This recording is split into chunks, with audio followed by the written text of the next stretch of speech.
Películas extrañas, arriesgadas y desafiantes podemos mencionar muchas, pero ninguna se compara con Freaks, de 1932. No abundan las películas sobre fenómenos de circo protagonizadas por fenómenos verdaderos. Una historia de amores, engaños y venganza que trascendió la etiqueta de cine de terror y todavía perturba por la potencia de sus imágenes.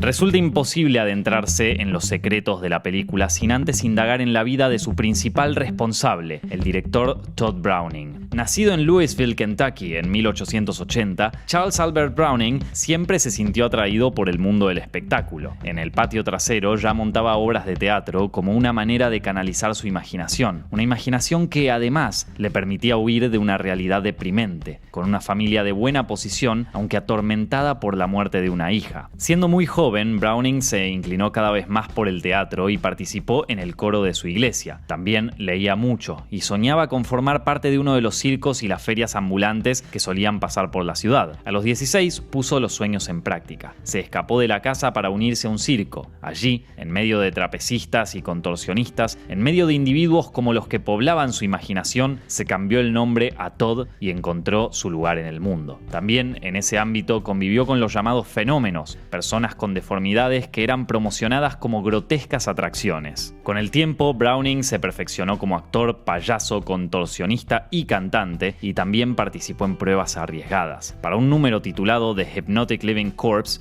el joven era hipnotizado, colocado en un ataúd y enterrado vivo. Los espectadores intrigados podían ver al hipnotizado mediante una especie de periscopio. Browning era capaz de pasar 2 días seguidos bajo tierra. Claro que el ataúd estaba equipado como para que pudiera respirar y hasta comer. Esta clase de pruebas demostraban que el joven Tod no le temía nada y era capaz de todo en nombre del entretenimiento. De los trabajos en circos y ferias pasó al teatro de vodevil y de ahí a un medio novedoso, el cine. Actuó en cortos de Charles Murray, que también venía del mundo circense, y pronto lo hizo para David Griffith, quien se convirtió en su mentor. De hecho, Browning fue su asistente de dirección en Intolerancia de 1916. Sin abandonar del todo la faceta actoral, Browning ascendió a director, aunque motivado por un hecho trágico. Para 1915, a la par de su ascenso en el naciente Hollywood, se había vuelto alcohólico y adicto a la vida nocturna. Su estado era lamentable cuando una noche chocó con el auto. Browning sobrevivió, pero no sin sufrir heridas importantes de las que tardó en sanar. Su compañero de viaje, el actor William Elmer Booth, murió al instante. A partir de ese momento, Browning se volvió huraño y atormentado, de modo que encontró refugio en la dirección. Una serie de melodramas y películas de aventuras lo posicionaron como un profesional eficiente. También conoció el amor con la actriz Alice Wilson, por la que su vida parecía mejorar. Sin embargo, aún incurría en los excesos y en las infidelidades. Estuvo cerca de caer en un abismo de depresión y perderlo todo, pero logró salir adelante y regresó al cine con un estilo más maduro, más personal. Dentro de este renacer se destacan 2 películas. The Unholy Tree contó las andanzas delictivas de un forzudo, un liliputiense y un ventrílocuo. Y por su parte, El hombre sin brazos nos muestra a un contorsionista que finge no tener brazos y que se obsesiona con una mujer. En estas películas, Browning dejaba en claro su interés por personajes diferentes, alejados de lo convencional, con una importante carga de frustración, pero siempre logra que los espectadores pudieran empatizar con sus criaturas y sus propósitos, o por lo menos interesarse en su arco dramático.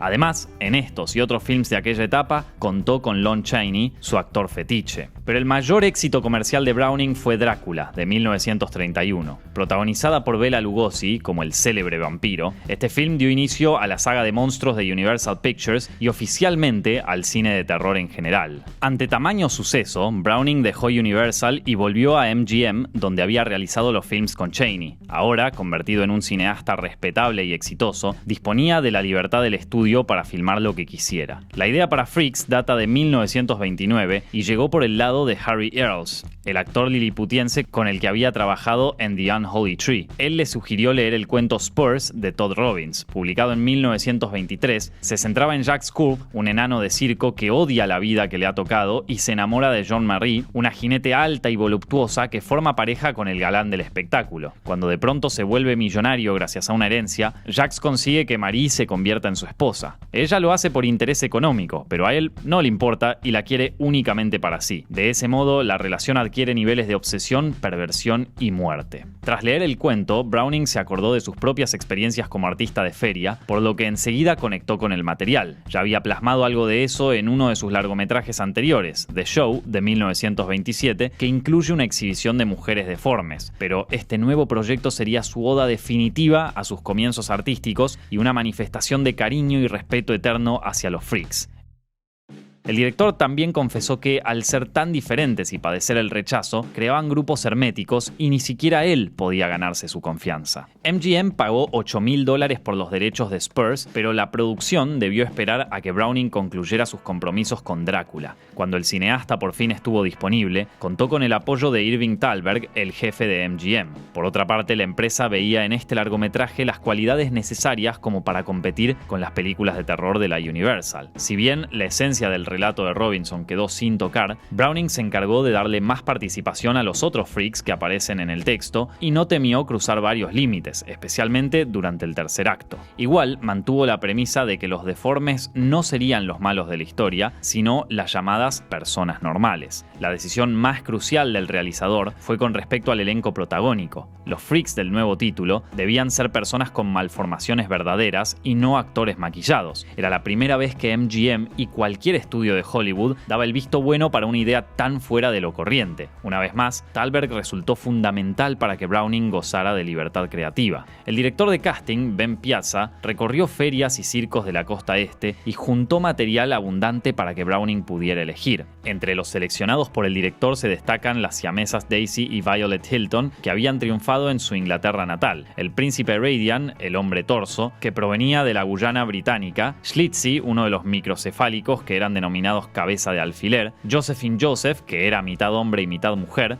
Johnny Eck, al que le faltaba la mitad inferior del cuerpo, y Angelo Rosito, un enano que ya contaba con experiencia delante de la cámara. Al margen de los actores surgidos del casting, ya habían sido confirmados en el elenco Harry Earls y su hermana Daisy. Ellos encarnarían a Hans y Frida, respectivamente, los fenómenos principales de la historia. En cuanto a los actores que no eran freaks, Thalberg buscaba caras conocidas de la época. Para el rol de Cleopatra, la trapecista que se enamora de Hans, pretendía a Myrna Loy. Además, acudió a Victor McLaglen para que le interpretara a Hércules, el forzudo novio de Cleopatra. Y hasta pensó en Jane Harlow para ser de Venus, la mujer sin brazos. Ninguno de aquellos astros aceptó formar parte de la película. Finalmente, el papel de Hércules quedó en manos de Henry Victor y el de Venus fue para Frances O'Connor, que había nacido sin brazos. Y Cleopatra tuvo la cara de Olga Baklanova. Esta actriz rusa, con fama durante el periodo mudo, había quedado intrigada por el guión, pero Browning no la consideró seriamente hasta que le presentó a los fenómenos. Baklanova se sintió incómoda al principio y ni los podía mirar, pero con el tiempo logró acostumbrarse a ellos. Pudo entenderse más con Earls, ya que ambos hablaban alemán.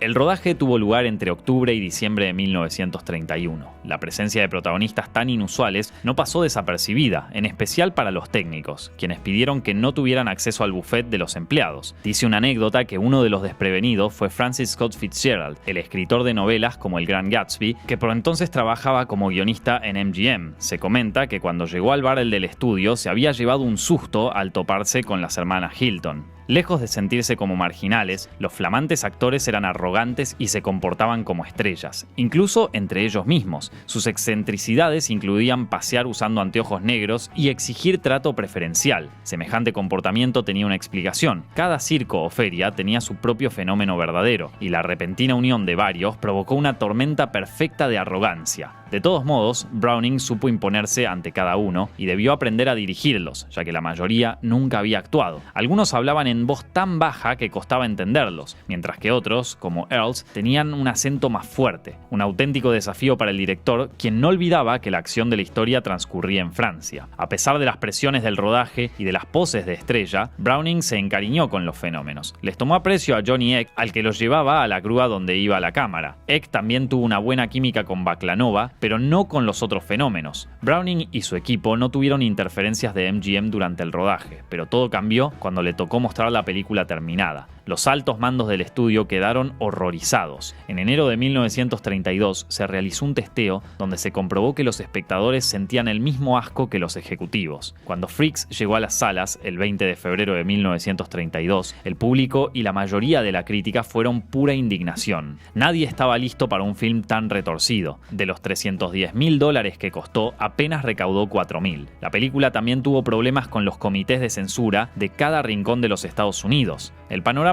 no mejoró fuera del país. En Inglaterra estuvo prohibida durante 30 años. Ante reacciones tan negativas, la MGM retiró Freaks de circulación. En cuanto a Browning, pudo seguir trabajando en la industria y hasta realizó películas valoradas como La marca del vampiro y The Devil Doll. Sin embargo, jamás volvió a contar con el respeto y la libertad para hacer las películas que quisiera. Uno de los proyectos truncos era sobre un científico loco que iba a ser interpretado por Johnny Eck. Browning se retiró del cine en 1942. En algún momento circuló el rumor de que los negativos de Freaks habían sido arrojados a la bahía de San Francisco, pero la película cobró nueva vida en 1948, de manera muy económica, y por 25 años fue adquirida por Dwayne Esper, un director y distribuidor especializado en largometrajes de explotación, con elementos tan escandalosos como atractivos. Su película Marihuana de 1936 es apenas un fragmento de todo su currículum. Para evitar la censura y los exhibidores, se había vuelto feriante y su recorrido incluía los autocines y cualquier tipo de tugurio. Una vez que contó con los derechos de Freaks, Esper eliminó escenas, la vendió con títulos como Forbidden Love y Nature's Mistakes y le añadió un prólogo en el que se anunciaba una atracción absolutamente fuera de lo común. Además, la vendió con pósters llamativos que insinuaban escenas de sexo, lo que defraudó a más de uno.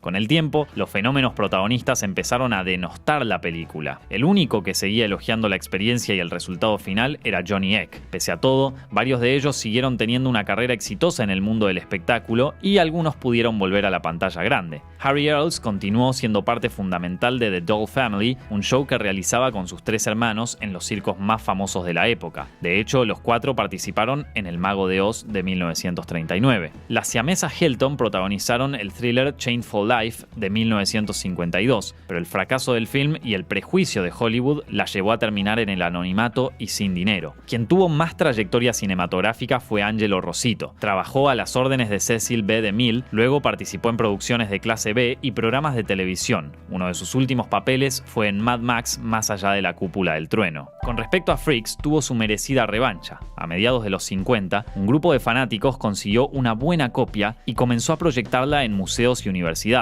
Pero la resurrección definitiva se dio en el Festival de Venecia de 1962, pocos días antes de la muerte de Browning. Los espectadores europeos enloquecieron con el film y lo llevaron a la categoría de obra maestra. Estas reacciones positivas tuvieron eco en el resto del mundo y a lo largo de las décadas. MGM, que se había desentendido de la película, le dio la bienvenida y fue sacando al mercado ediciones especiales que consiguieron nuevos fanáticos. Freaks pudo surgir gracias a un director audaz y en su momento de mayor éxito. El apoyo de un gran estudio y la actuación de personas diferentes a las luminarias del momento la convirtieron en una de las apuestas más osadas de la historia de Hollywood. Pese a la decepción inicial, fue encontrando su público fiel y es posible encontrar referencias y homenajes en otras películas y en la cultura popular. Una verdadera película de culto.